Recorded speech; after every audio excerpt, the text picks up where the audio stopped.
آج ہم سورہ المطففین کی آیت نمبر 16 اور 17 کا لفظی ترجمہ پڑھیں گے۔ شروع کرتے ہیں۔ ثم انہم لصال الجحیم، ثم پھر انہم بے شک وہ، ان بے شک ہم وہ یعنی منکرین، کافرین اور مشرکین، لاسالو داخل ہونے والے ہیں، جھونکے جانے والے ہیں۔ لاسالو کا مطلب ہوتا ہے داخل ہونا یا پھر کسی چیز کو ڈال دینا۔ وہ کس چیز میں داخل ہونے والے ہیں؟ الجحیم، جہنم میں، دوزخ میں، بھڑکتی ہوئی آگ میں۔ ان کو جہنم میں داخل کرنے کے بعد ان سے کیا کہا جائے گا؟ ثم یقال ھذا الذی کنتم بہ تکذبون، ثم پھر یقالو کہا جائے گا، ان سے کہا جائے گا، ان سے کیا کہا جائے گا؟ ھذا الذی، ھذا یہ، الذی وہ ہے جو کہ، یہ وہی ہے جو کہ کنتم تھے تم، بہی اس کو یعنی جہنم کو، تکذبون جھٹلانا، انکار کرنا، یعنی یہ وہی ہے جس کا تم انکار کیا کرتے تھے۔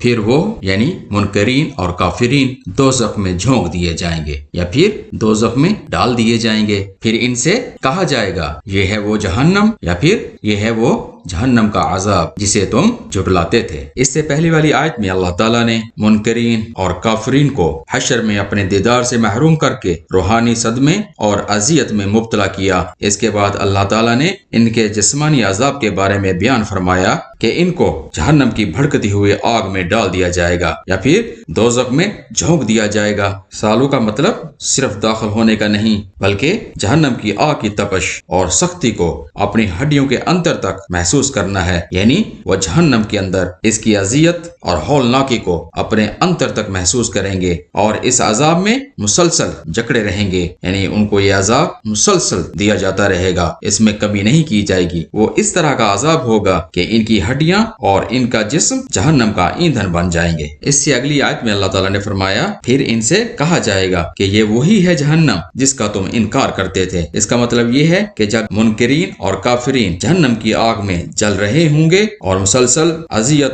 اور دوزخ کی ہولناکی کا سامنا کر رہے ہوں گے تو اس اذیت ناک سختی کے دوران جہنم کے فرشتے ان کو ڈانٹ ڈپٹ کریں گے اور کہیں گے کہ یہ وہی ہے جہنم جس کا تم دنیا میں انکار کیا کرتے تھے، اور قرآن آیت کو پچھلے لوگوں کی یا پہلے والے لوگوں کی کہانیاں اور قصے قرار دیا کرتے تھے۔ جب کسی کو مسلسل اذیت دی جا رہی ہو اور اس کے بعد ان کو طعنہ زنی کا بھی سامنا کرنا پڑے تو یہ بہت ہی اذیت ناک ہوتا ہے، یعنی یہ ملامت اور طعنہ زنی ان کے زخموں پر نمک کا کام کرے گا۔ اللہ پاک ہمیں جہنم سے محفوظ رکھے، آمین۔